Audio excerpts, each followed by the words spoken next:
there, everybody. Welcome back to the Planes, Trains, and Comic Books channel. My name's Matt, and today we're going to review Alien number 1.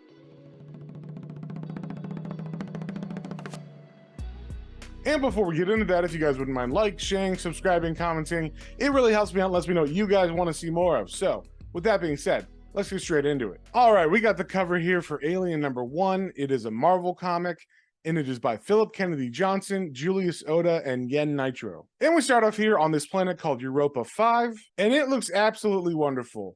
Super calming, there's great landscapes, and it seems like everybody that lives here is happy and just having a good time all around. But out of nowhere, one of the people who lives on this planet is attacked while she's mountain climbing by some soldiers, and she calls them organics. And the soldiers are not just attacking her, they're attacking her friends as well. But unfortunately for them, it is revealed that these people are synthetics, and they tear through these soldiers like a hot knife through butter. And when the synths look through the corpses, they figure out that whoever set up this attack must be close. And we cut to the inside of a base where there is a commanding officer trying to get a hold of his team, but they've all been killed. And then they hear a noise coming from the entrance, and when they turn around, it explodes. And that's where I'm going to cut it. I don't want to spoil anything else. So if you didn't know, this is the second Alien series by Marvel, and this is a new number 1. So this is a good place to jump on if you hadn't been reading it from 2021. Now, the cool thing is you don't have to have read any of that other stuff in order to understand what's going on here, because all this takes place on a different planet and at a different time.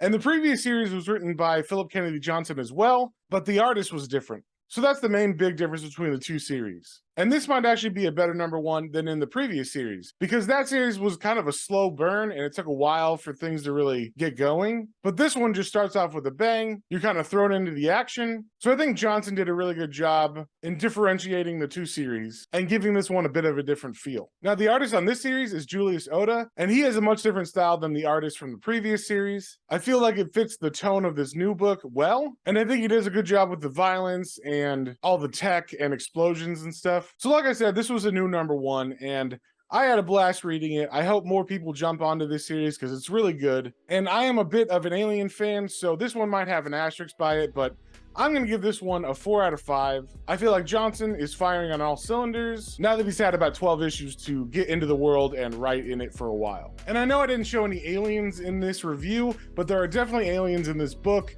I just didn't want to spoil too much of it. So if you saw anything you liked, definitely go pick that up at your local comic book store, and we will see y'all in the next one.